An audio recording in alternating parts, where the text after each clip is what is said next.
فرمان رسول صلی اللہ علیہ وآلہ وسلم۔ حذیفہ رضی اللہ عنہ کہتے ہیں کہ میں نے رسول اللہ صلی اللہ علیہ وآلہ وسلم کو فرماتے ہوئے سنا، ایک دفعہ ایک آدمی مر گیا، اس سے پوچھا گیا کہ تم اپنی زندگی میں کیا کرتے تھے؟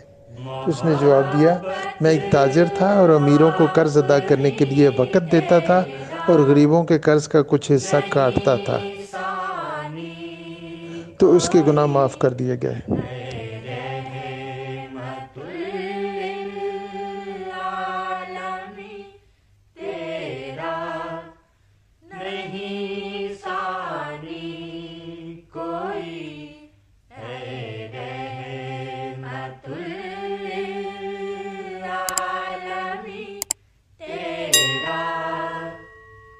ذرا اس اتحاد حسن و الفت کو